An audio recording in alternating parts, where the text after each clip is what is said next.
Good evening and welcome back to the Brian Crombie Radio Hour on Saga 960. Last week, the by-election started for a new mayor for Mississauga, and I thought, there's some questions that I'd like to raise that I suggest you might want to raise for some of these candidates that are running for mayor, because I'm not sure that things are going as well as they could and should be in Mississauga. The number one issue I think that needs to be addressed is housing. We've had a lot of attention on housing, but CMHC saying we need, a whole bunch more homes, 3.8 million in Southern Ontario, 1.5 million. The Premier of Ontario says we need, and yet Mississauga doesn't seem to be doing its share. And I think all of us really question whether our kids could afford to live in Mississauga, and are we doing the right thing? So here's some questions. Why is Mississauga not meeting its housing targets?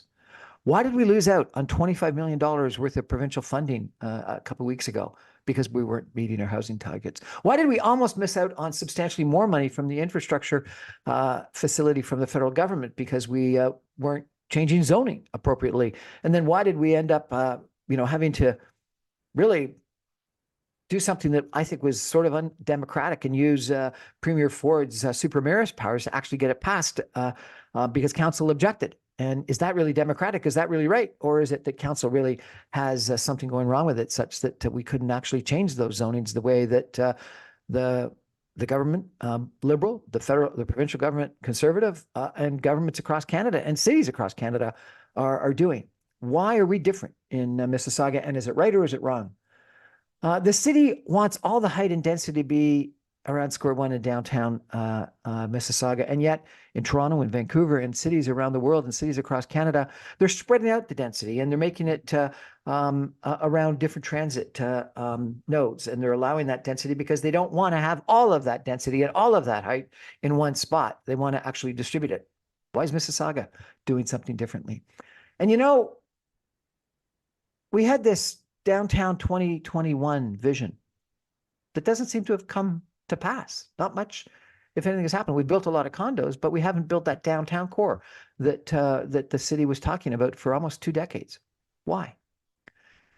About a month ago, the city of Mississauga brought in a international consultant, former city planner from the city of Vancouver, to talk about Mississauga in the next 50 years. And he had a bunch of criticisms about Mississauga and a bunch of suggestions about what needed to be done in the future. Why haven't we done those things in the past?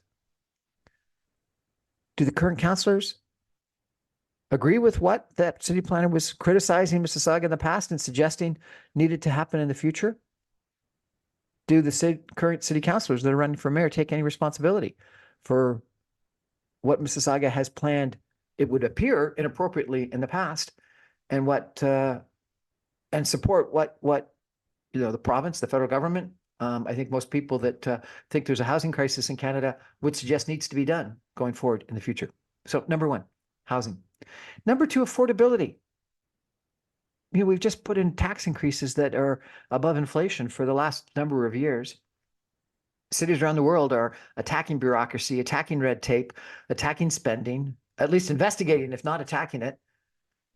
Have we done that appropriately or enough in the city of Mississauga? I think everyone is feeling the pinch of affordability. My taxes are outrageous. And I wonder if we've done enough. Have we thought like a business? Clearly not. Have we thought about those things that we need to do to keep expenses down? What are we going to do in the future? Are we just going to continue to always allow expenses to go up? Or has anyone got some good ideas about what we can do?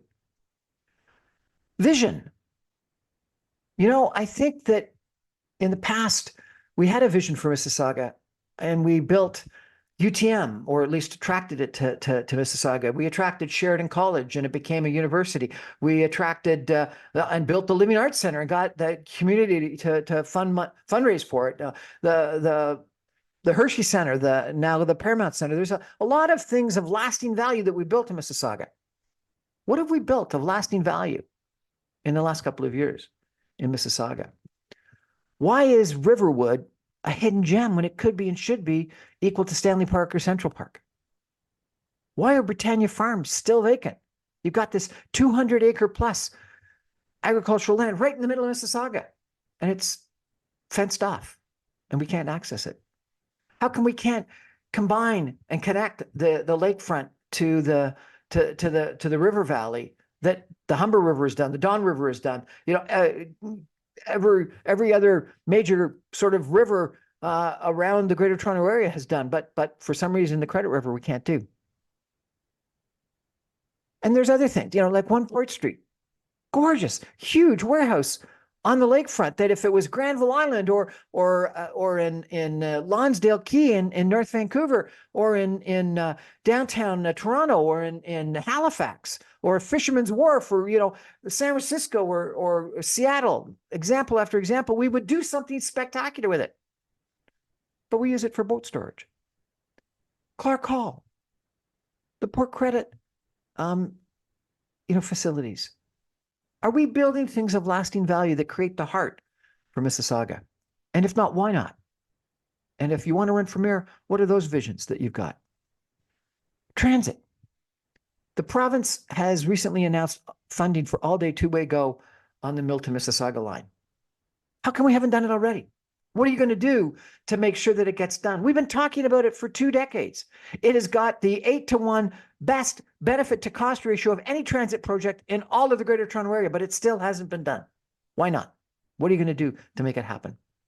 Dundas, I understand, is busier than Hurontario from a bus standpoint, but we're building the LRT north-south, which I think a lot of people think should have been built east-west because the attraction, the jobs, most are east-west. Some are north-south, most are east-west. Are we building the wrong LRT? Should we be building another one? Should we be building a BRT? Should we be somehow connecting in to the Toronto subway system? Or should we be making GO like an express subway system? Why not transit to Brightwater or Lakeview? Huge developments on the waterfront. They're going to overwhelm Hurontario, Mississauga Road, Cawthra, Dixie, Lakeshore. They're going to overwhelm them. But we could have solved it with transit, but we didn't. Why not? Should we? And why not integration between My Way and GO? Why do I have to pay one fare for My Way, another fare for GO, and another fare for the TTC if I want to get to work? The Oyster card in London or the card in Paris allows you to use all those different services, and a computer allocates the revenue. How come we don't have something like that in the Greater Toronto Area and in Mississauga? I do think that developments and transit together, obviously I think that we need to have more development in Mississauga. We need to attract our housing. We need to attack our housing challenges, but we need to do it with transit or transportation. And these Brightwater and Lakeview developments, one is 75 acres, the other one over 120 acres, are going to bring tens of thousands of people to South Mississauga. And yet they were done with no transportation improvements, no transit improvements. And they could have been done with transit improvements. And I think, my gosh, if you live on Mississauga Road south of the QW or on Lakeshore Road or on Hurontario or on Cawthra or on Dixie, you are in for a nightmare because people didn't plan better. And I'm not saying that the developments are wrong. I think the developments are right, but I think that there could have been and should have been some talk between the city, the province, and those developments about ensuring that there was a way to get to work, a way to get to shopping, a way to get to jobs, a way to get to society, to social life, etc. Governance, I think, is another issue. We seem to have dithered for the last, 2 years on this Peel separation. And it seemed like this big thing. And then we did a bunch of economic studies that said it made no economic sense. Well, maybe we should have done the studies first before we got so crazy about this desire for the divorce. And why did we get so crazy about this desire for this divorce? I don't think it made a lot of sense. And frankly, when you take a look at the economic studies and how beneficial some of the integration is, I wonder, maybe there's some things, other things that should be integrated, like maybe fire or paramedics or other maybe planning, maybe some of the waste, etc. Are there other services that actually could be produced and delivered more efficiently if we had more integration? Interesting question. Back in the GTA task force, they talked about some sort of thoughts about amalgamation. And I'm not suggesting that you go ahead with a different strategy without thinking it through, but maybe some economic analysis might make a lot of sense. And why wasn't it done in the past? And when you talk about governance, I think that, the fact that Ward 1 and Ward 2 are half the size or about half the size of 3 of the other wards in Mississauga really calls to question whether we actually have a functioning democracy. If we had that kind of difference in population or electors in the United States, we'd call it gerrymandering. And we'd wonder which party was in charge that did the gerrymandering. If it was in Tennessee, we'd say it was racist. And yet, it's interesting.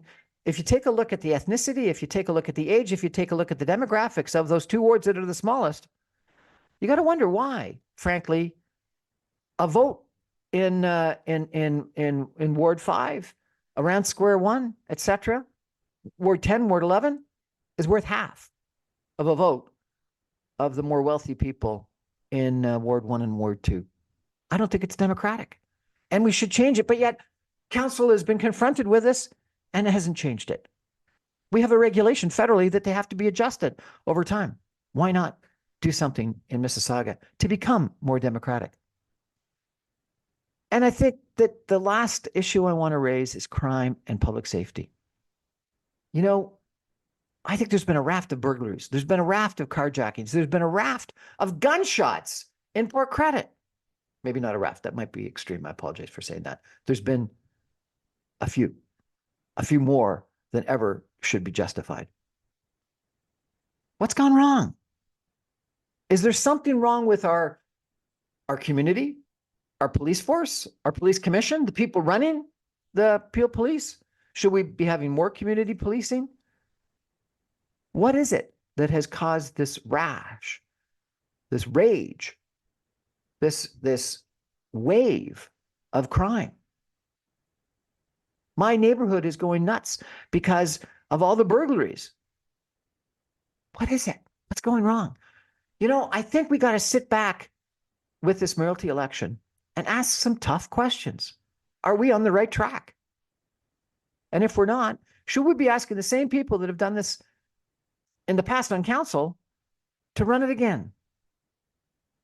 And if so, we should be asking them, what is their vision for the city of Mississauga? What has been done wrong and what has been done right? And what are we going to do more of in the future?